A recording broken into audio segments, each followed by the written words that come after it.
Picture this. Your favorite sports championship just ends, and what's the first thing that happens after the championship ends? Fired, fired, fired. All different teams around the league are firing their head coaches, and why? They can't find that coach that'll create a culture of winning within that program. This is why different head coaches, such as Mike Krzyzewski and Bill Belichick, are so vital once it comes to programs, and once teams realize how vital they are to their programs, they sign them to long-term deals. Hi there, my name is Evan Bush, and the title of my project is How Coaches Keep Up Cultures of Success in Organizations.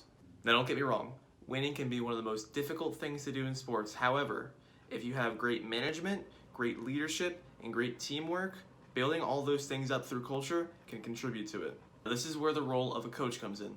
The primary role of a sports coach is to develop and optimize the performance of individuals and teams. That means that when a coach takes over a team, the team is not expected to perform flawlessly. However, the team is expected to do better than how it did before. As a coach, you can control 3 different things: time, attitude, and leadership.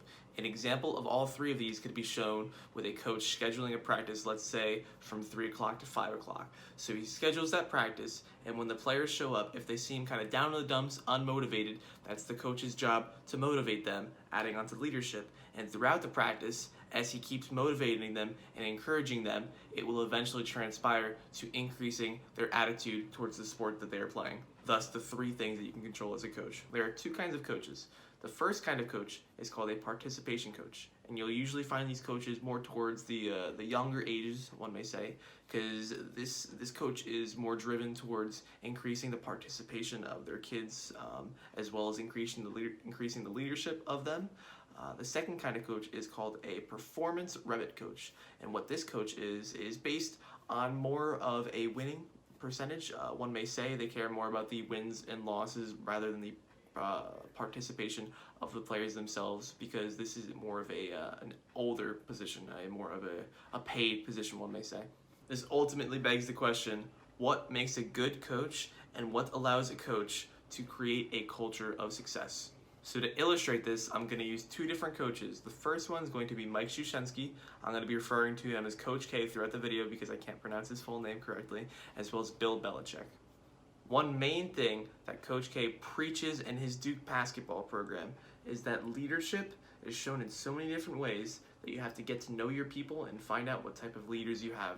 This can be shown when he coached the USA basketball team back in 2008, and he individually met with every single one of the players, basically asking them what their name was. Well, obviously he knew what their name was, but their background, what they like to do in the game, their different strategies. And through doing this with every single player, he morphed a strategy, he morphed a plan that could suit them all together.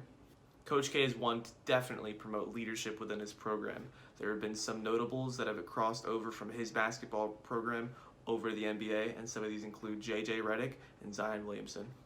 So Bill Belichick is another phenomenal coach that has a serious history of winning, and he relies on 3 main factors within his New England Patriots organization to help guide this. The first of these is that he has complete control over the whole organization. What I mean by this is he controls the training schedules, he controls the draft picks, he controls the off-season workouts, etc. The second of these is that he builds character in his organization. There are people that when they enter the Patriots organization come out a completely different person when they leave it. And the third of these is how he conveys the playbooks and the strategies to his players. He knows that if players don't want to play, he won't play them. And the players know that as well. The players have to convey to Coach Belichick that if they want to play, they want to hustle, they have to learn, they have to get all their stuff done in order to get time on the field. All in all, coaching is not an easy profession whatsoever. There's coaches like Bill Belichick and Coach K that may make it seem easy, however it's not. It's the work and it's the work ethic that they put behind what they do and the character that they teach their players that ultimately drives the team to success and repeated success over years. Thank you for watching. I hope you enjoyed my video on how coaches keep up cultures of success within their organizations.